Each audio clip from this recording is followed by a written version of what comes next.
Hello കൂട്ടുകാരെ, twin flame ജേർണിയിൽ inner union വരയ്ക്ക് എത്തിക്കഴിഞ്ഞാൽ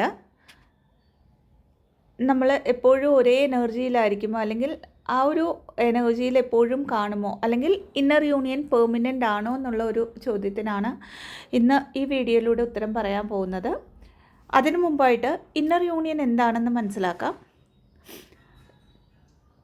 twin flame ജേർണിയിൽ വന്നു കഴിയുമ്പം കുറേയധികം ഹീലിംഗ് വർക്ക് ചെയ്ത് കഴിയുമ്പം ഒരു ചേസർ എനർജിയിൽ നിന്നും ഡിവൈൻ ഫെമിനൈൻ എനർജി തൻ്റെ എനർജീനെ എനർജറ്റിക്കലി തന്നിലേക്ക് ഫോക്കസ് ചെയ്തുകൊണ്ട് തൻ്റെ ഉള്ളിലെ ഇന്നർ മസ്കുലൈനെ ബാലൻസ് ചെയ്തുകൊണ്ട് തൻ്റെ ഉള്ളിലെ തന്നെ മസ്കുലൈനെ ബാലൻസ് ചെയ്തുകൊണ്ട് തൻ്റെ ഉള്ളിലെ ഫെമിനൈൻ എനർജീനെ ഫ്ലോ ചെയ്തുകൊണ്ട് അവരുടെ പർപ്പസിലേക്ക് കടക്കുക, അല്ലെങ്കിൽ ആ ഒരു പർപ്പസിൽ ബാലൻസ്ഡ് ആയിരിക്കുക. ബേസിക്കലി പറയുമ്പോൾ ആ ഒരു ഇന്നർ എനർജിയിൽ ഫെമിനൈൻ ആൻഡ് മസ്കുലൈൻ എനർജീനെ ഹാർമോണിയസ് വേയിൽ ബാലൻസ് ചെയ്തുകൊണ്ട് കൊണ്ടുപോകുക എന്നുള്ളതാണ് ഇന്നർ യൂണിയൻ കൊണ്ട് ഉദ്ദേശിക്കുന്നത്. ഇതിനെ നമ്മൾ DF ബാലൻസിങ് എന്നും പറയാറുണ്ട്. അപ്പോൾ ഈ ഒരു ഫേസ് വരുന്നത് നമ്മളുടെ റണ്ണർ ചേസർ ഡൈനമിക്സ്, അല്ലെങ്കിൽ ആ ഒരു റണ്ണർ ചേസർ എന്ന് പറയുന്ന ആ ഒരു പാറ്റേണെ ബ്രേക്ക് ചെയ്തിട്ട് അടുത്ത ഫേസിലായിരിക്കും.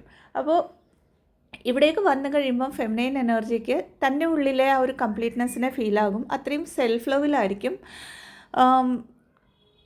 തനിക്കും യൂണിവേഴ്സിനുമായിട്ടുള്ള ആ ഒരു അലൈൻമെൻറ്റ് ഫെമിനൈൻ എനർജി ഫീലാകും. അതായത് നമ്മൾ ഡിവൈൻ മേർജിങ് എന്നൊക്കെ പറയും. അതായത് തൻ്റെ ഉള്ളിലെ തന്നെ യൂണിവേഴ്സിലേക്ക് ശരിക്കും പറഞ്ഞാൽ ഫെമിനൈൻ എനർജി കണക്റ്റ് ആവുകയാണ് ചെയ്യുന്നത്.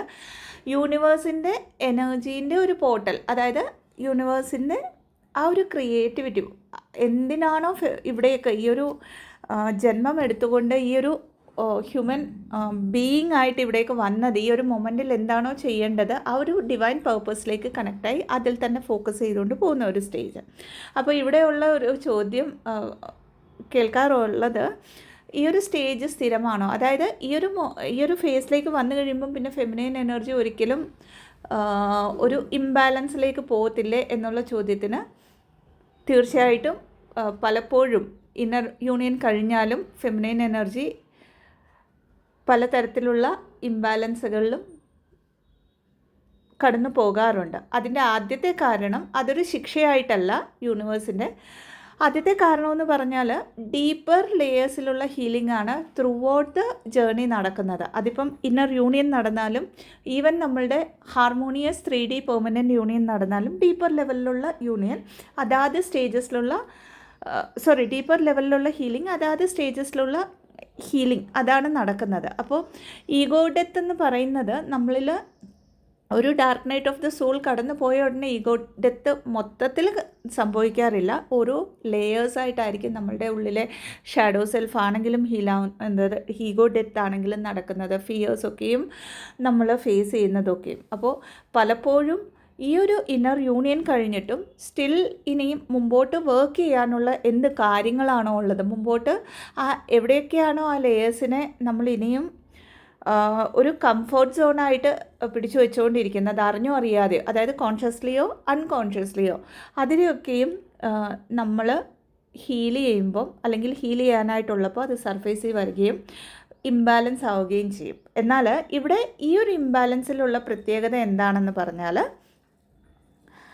ആദ്യമൊക്കെ നമ്മൾ ഇംബാലൻസ് ആകുമ്പം എന്താണ് ചെയ്യേണ്ടതെന്ന് അറിയില്ല, മുമ്പോട്ട് എങ്ങനെയാണ് ഈ ഒരു ഇംബാലൻസിൽ നിന്നും ബാലൻസിലേക്ക് വരേണ്ടതെന്ന് അറിയാതെ ഒത്തിരി പെയിൻഫുള്ളായിട്ടുള്ള സിറ്റുവേഷൻസിലൂടെ കടന്നു പോകും. എന്നാൽ ഇന്നർ യൂണിയൻ കഴിഞ്ഞ് ഒന്ന് ഇംബാലൻസ് ആയാൽ പോലും അവിടെ ഒരു അവെയർനെസ്സിൽ ഇരുന്നു കൊണ്ട് ഒരു ഒബ്സർവറിൻ്റെ രൂപത്തിൽ ഈ കാര്യങ്ങളെ മനസ്സിലാക്കിക്കൊണ്ട്, അതായത് ഓക്കെ എൻ്റെ ഉള്ളിലെ എന്തെങ്കിലും ഒരു അൺഹീൽഡ് ആയിട്ടുള്ള വേർഷൻ ഹീലാവാനായിട്ട് മുമ്പിലേക്ക് വരുന്നു എന്നുള്ള ഒരു തോട്ട് പാറ്റേണോടെ, അത്രയും കാംനെസ്സോടെ, അത്രയും ഒരു റെസ്ട്രിക്ഷൻസ് ഒന്നും ഇല്ലാതെ സെൽഫ് കമ്പാഷനോടെ നമുക്ക് ഹീൽ ചെയ്യാൻ പറ്റും. അതുകൊണ്ട് തന്നെ ആ ഒരു പ്രീവിയസ് ആയിട്ടുള്ള അല്ലെങ്കിൽ പഴയ പല പാറ്റേൺസിനെ ബ്രേക്ക് ചെയ്ത് അത്രയും പെയിൻ നമുക്ക് വരത്തില്ല. അതേപോലെ തന്നെ ഇവിടെ പലപ്പോഴും ഡിവൈൻ ടെസ്റ്റുകൾ വരാറുണ്ട്, നമുക്ക് എത്രത്തോളം ഹീൽഡാണ് എന്നൊക്കെ ഉള്ളത്. അപ്പോഴും മേ ബി പലപ്പോഴും നമ്മൾ അവിടെയും ഫെയിൽ ആവുമെങ്കിലും നമുക്കത് ഇൻഡ്യൂട്ടീവ്ലി ഫീലാകും.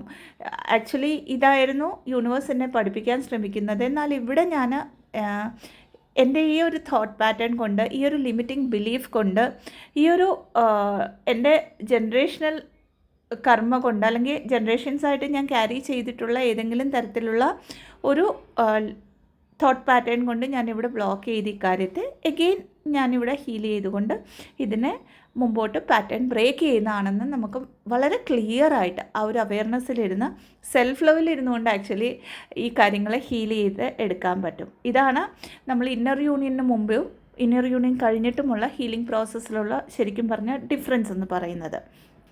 ഇവിടെ ഒരു കാര്യം മാത്രം മനസ്സിലാക്കുക, ഹീലിംഗ് എന്ന് പറയുന്നത് ജസ്റ്റ് ഒരു പ്രോസസ്സാണ്. നമ്മൾ അതിലൂടെ കടന്നു പോകുന്നു. നമ്മുടെ ഒരു ഡെസ്റ്റിനേഷൻ അല്ല. നമ്മുടെ ഡെസ്റ്റിനേഷൻ എന്ന് പറയുന്നത് പ്രസൻറ്റ് മൊമെൻറ്റിൽ ഇരുന്നു കൊണ്ട് ആ ഒരു മൊമെൻറ്റിൽ നമ്മളുടെ ഇമോഷൻസിനെ ഫീൽ ആയിക്കൊണ്ട് ആ ഒരു മൊമെൻറ്റിൽ നമ്മൾ ചെയ്യേണ്ടത് ഹീലിംഗ് ആണെങ്കിൽ ഹീലിംഗ് ചെയ്യുക, അതല്ല പർപ്പസ് ആണെങ്കിൽ പർപ്പസ് ചെയ്യുക, അതല്ലെങ്കിൽ സെൽഫ് ലവിൽ എല്ലായ്പ്പോഴും ഇരുന്നു കൊണ്ട് നമ്മളിലേക്ക് കണക്റ്റഡ് ആയിട്ടിരുന്നു കൊണ്ട് ആ ഡിവൈനിലേക്ക് കണക്റ്റ് ആയിട്ടിരിക്കുക എന്നുള്ളതാണ്. അപ്പോൾ ഇത്രയുമാണ് പറയാൻ ഉള്ളത് ഈ ഒരു കാര്യത്തെക്കുറിച്ച്.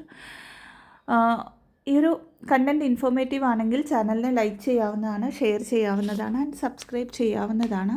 ഇതല്ലാതെ പെയ്ഡ് കൗൺസിലിംഗ് സെഷൻസിനായിട്ട്, ഹീലിംഗ് സെഷൻസിന്, റേക്കി ഹീലിംഗ് സെഷൻസിന്, ആകാശിക് ബുക്ക് റെക്കോർഡ് റീഡിങ്സിന്, പാസ്റ്റ് ലൈഫ് റിഗ്രഷൻ തെറപ്പിക്കായിട്ട് ഡിസ്ക്രിപ്ഷൻ ബോക്സിൽ കൊടുത്തിരിക്കുന്ന നമ്പറിലേക്ക് ബന്ധപ്പെടാവുന്നതാണ്.